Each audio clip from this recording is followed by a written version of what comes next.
Thank you, Jacob, and good morning, everybody. What snow? That's a flurry. I call that a flurry. But thank you all for braving the traffic probably to get here this morning, and greetings to those watching via Facebook Live or any other streaming we have today.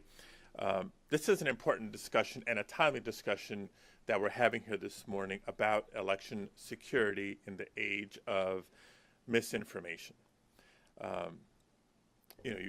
Jacob mentioned that I was first elected to Secretary of State 4 years ago, and I used it as a benchmark because when I sought the office of Secretary of State in 2014, we had a lot of discussions in California and beyond about why the office of Secretary of State was important.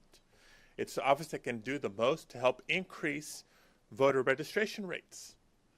It's an office that can do a lot of good work to increase turnout and participation rates. I also ran for Secretary of State 4 years ago, hoping to serve as a counterexample to the voter suppression I saw rampant across the country.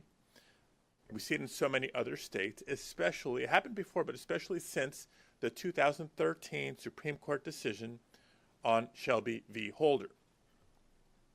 What I did not imagine I would spend a significant amount of time in as Secretary of State would be in regular communications and briefings with the Department of Homeland Security, the FBI, and other federal intelligence agencies.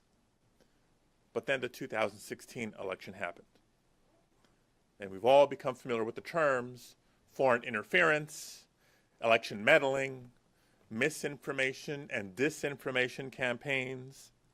Combating cyber threats to our elections has become a new normal in election administration.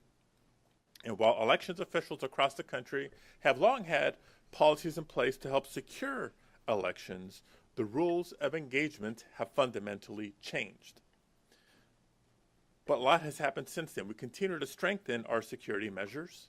We hear and read that social media companies themselves are now publishing examples of the misinformation that is spread on their platforms. And yes, we'll talk about the improved coordination between state elections officials and federal intelligence officials. So it's important to acknowledge that threats to our elections have certainly increased in both frequency and sophistication, and so therefore election administration has to evolve too. Let me give you one significant example that we're not just talking about what did or didn't happen in 2016. In the days leading up to last Tuesday's election and on election day itself, we spotted about 300 social media posts that were troubling to our office. Posts that we referred to Facebook and Twitter and Instagram, and after their review, they chose to take down 98% of them for being either erroneous or misleading or both. So we have challenges upon us. Today, I see assault on our democracy coming from three primary directions. Number one, cyber threats. Number two, misinformation and disinformation. And number three, voter suppression. And by the way, these threats are both foreign and domestic. So here's what we're up against. First, election cybersecurity. As my colleague in Minnesota, Secretary of State Steve Simon puts it, ensuring election cybersecurity is like running a race without a finish line. Our federal intelligence community, if you recall, is unanimous in their finding that agents of the Russian government indeed interfered with the 2016 election. What was that activity like? Well, they were scanning networks, looking for vulnerabilities in an effort to compromise election infrastructure, including voter registration databases. And they also engaged in the misinformation campaign, which I'll come back and talk about in a second. And by the way, this activity since 2016 isn't just from Russia. We see it emanating from Iran, from North Korea, from other nations, along with bad actors from within the United States. So in California, we've tackled cybersecurity head on. We, post 2016, conducted a comprehensive security audit of our agency, and that helped inform our investments in upgrading of servers and firewalls and a lot more elements of our infrastructure. But we've also increased staff training for election staff at the state and at the local level, because cyber hygiene is just as important as state-of-the-art technology. We successfully petitioned the governor and the legislature and received $134 million in our state budget, not federal funds, in our state budget for the upgrade or the replacement of voting systems. With the local government match, we're fully leveraged, we're talking a $268 million investment in voting system modernization in California. We still need more, but that's a significant improvement.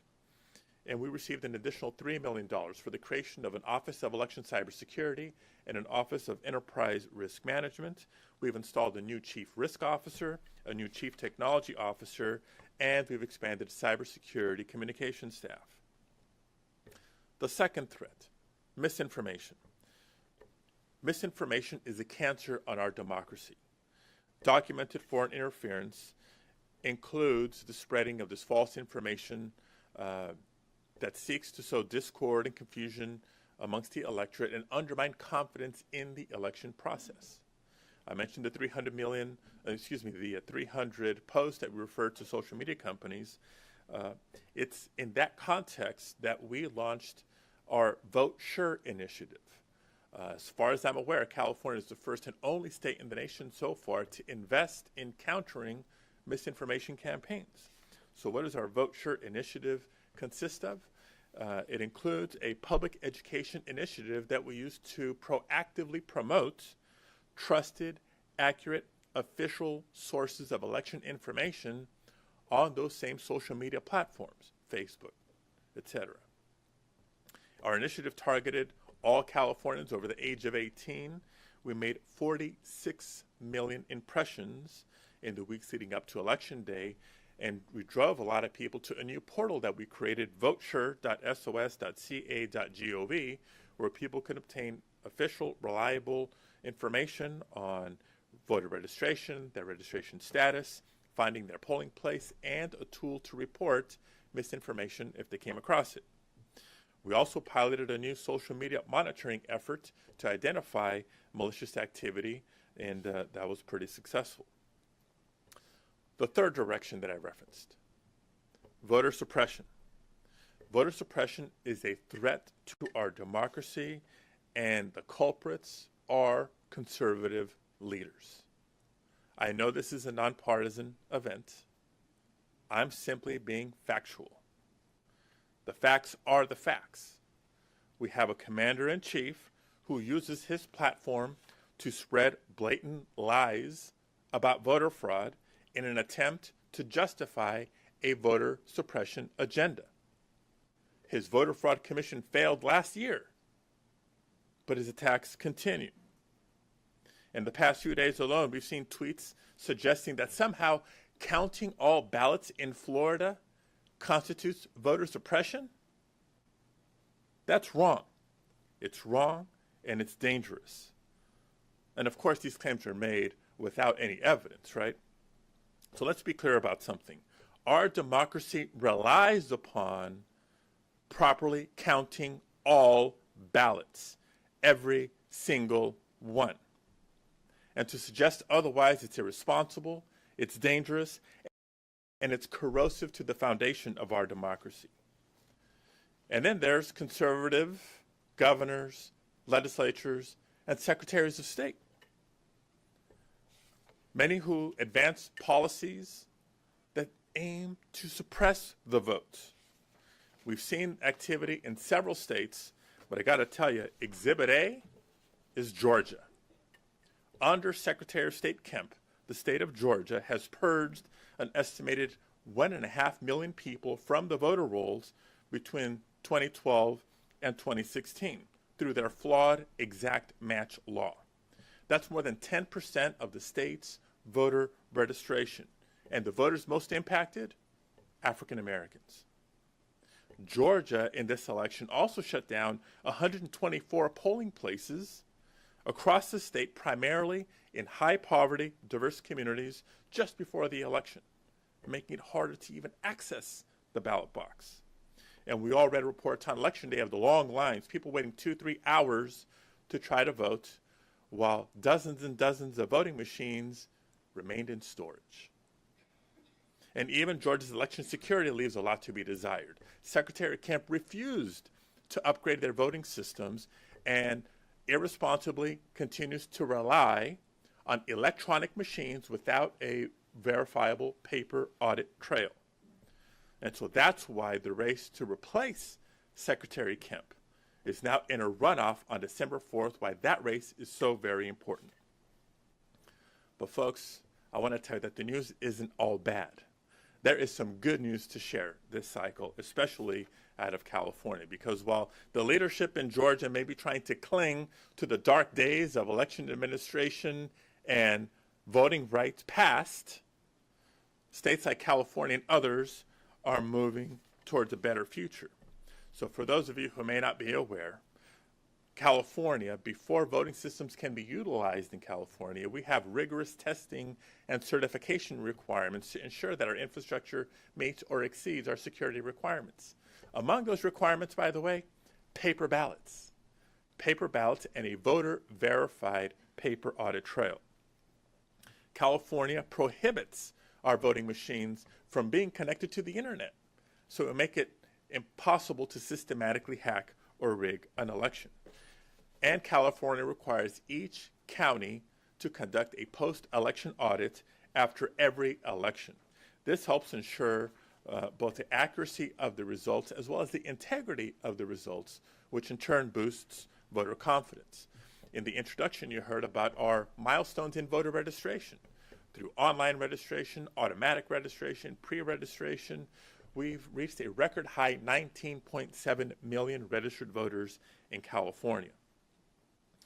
And boy, did they turn out last Tuesday. When the vote counting is done, which does take a while in California, it's a good thing, more than 12 million ballots will have been cast and processed.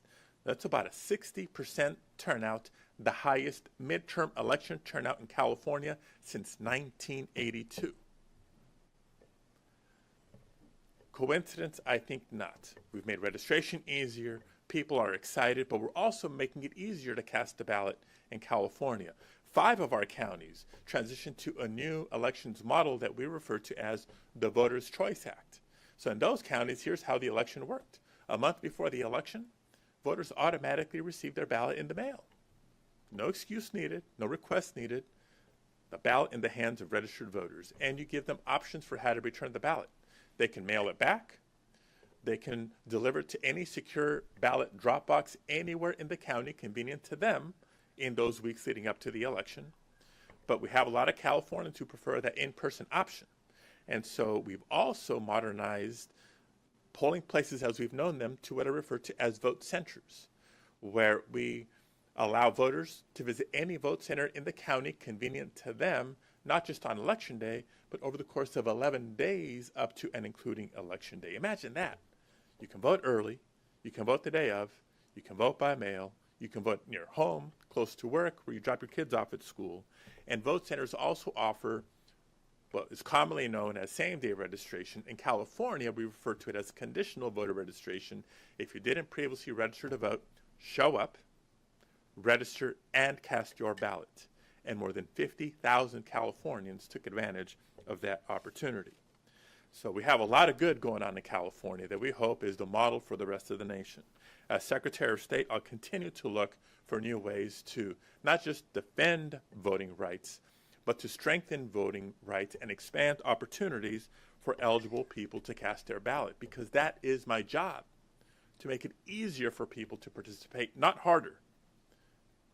And sadly, in the United States of America, in the year 2018, that statement will be seen by some as controversial. I see it as my constitutional duty. It's my duty to, yes, help neutralize cyber threats so voters have confidence when they participate in our elections. We won't let misinformation go unanswered. But it is also my duty to fight voter suppression, not just in California, but across the country by advocating for the protection and expansion of voting rights, because a threat to voting rights anywhere is a threat to voting rights everywhere. Thank you for listening. I look forward to our conversation.